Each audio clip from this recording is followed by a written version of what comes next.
Bonjour à tous, bienvenue dans une nouvelle vidéo.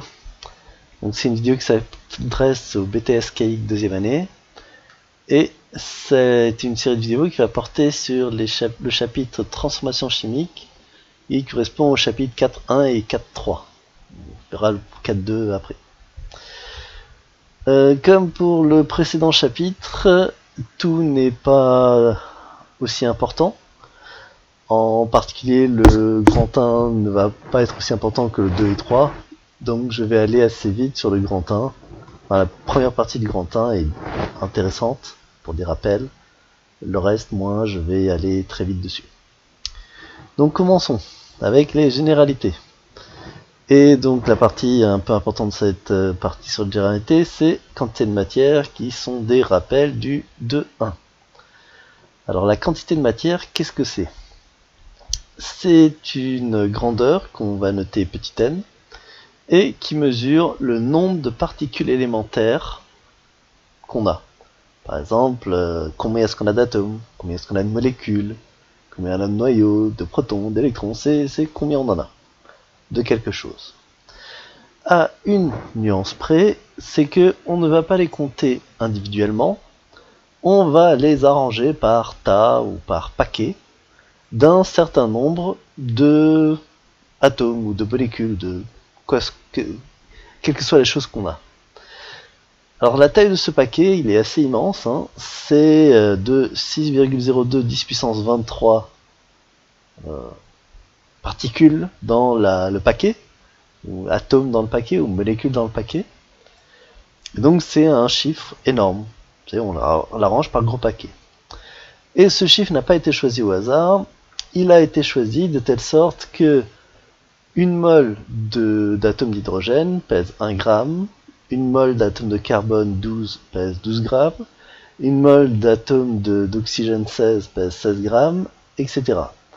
En fait, c'est une mole de neutrons pèse 1, une mole de protons pèse 1, et les électrons pèsent quasiment rien.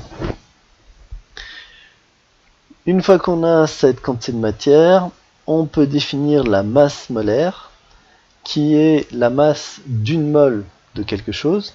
Donc c'est la masse molaire de l'atome d'hydrogène, c'est la masse d'une mole d'atome d'hydrogène. Donc 6,02 10 puissance 23 atomes d'hydrogène. Et la masse molaire moléculaire, donc c'est la même chose qu'avant, mais pour des molécules au lieu d'atomes. Masse molaire ionique, toujours la même chose, mais avec des ions.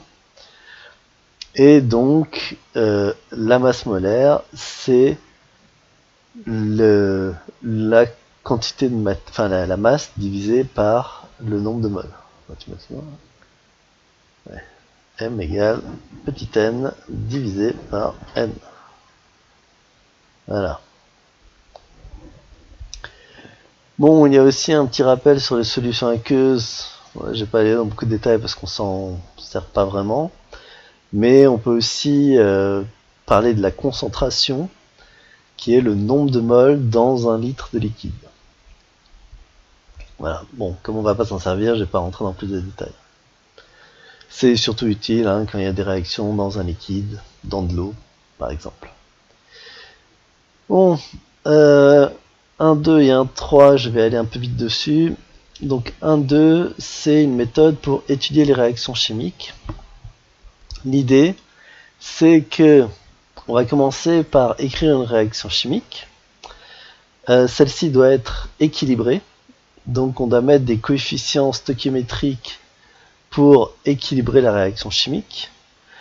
Ça veut dire que comme dans la nature, tous les atomes doivent être conservés, on ne va pas détruire d'atomes, sauf en réalité pour les réactions radioactives, mais là on ne va pas en faire, parce que c'est dangereux, et c'est quand même assez rare.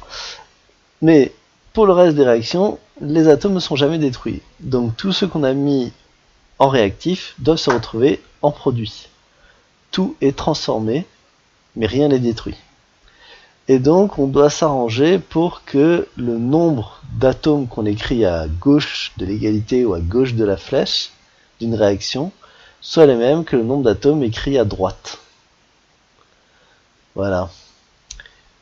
Pour ce qui est de l'avancement de la réaction, oui je vais aller vite, si on a écrit une réaction, on peut noter combien de fois on l'a fait ou à quel point on a avancé les réactions. Est-ce qu'on en est à 20%, à 10%, 50%, etc. Bon, je vais pas en dire plus que ça. 1.3, enthalpie molaire de réaction, on en a parlé en fait au chapitre juste avant. Donc au paragraphe 2.2 du chapitre corps pur et mélange. Donc, comme avant, on va pas rentrer dans beaucoup de détails. L'idée, c'est que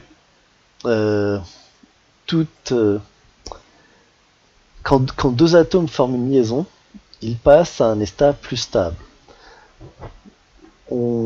Les atomes forment des liaisons parce qu'ils ont envie de mettre en commun des électrons. Et quand ils mettent en commun ces électrons, ils se stabilisent. Ils sont plus confortables comme ça que séparés les uns des autres. Et donc, ce côté confortable, cette envie de se rassembler, peut être mesurée. Et cette mesure va être donnée en énergie. Ou ici, ça va être une enthalpie. Et l'unité de cette enthalpie, ça va être des joules par mol. Donc pour une mole de réaction, ou une mole de produit, combien d'énergie il possède. Et bon, on peut mesurer l'énergie de formation de différentes molécules, l'énergie de réaction de différentes réactions, et donc mesurer à combien d'énergie on a besoin pour faire une réaction, ou combien d'énergie cette réaction fournit à l'environnement. Ou pas forcément à l'environnement, mais combien d'énergie cette réaction fournit. Et bon, il y a beaucoup de chiffres, beaucoup de calculs, mais comme on ne va pas faire d'exo ou de contrôle dessus, on va sauter tout ça. Et on va se retrouver bientôt pour une nouvelle vidéo sur le 2.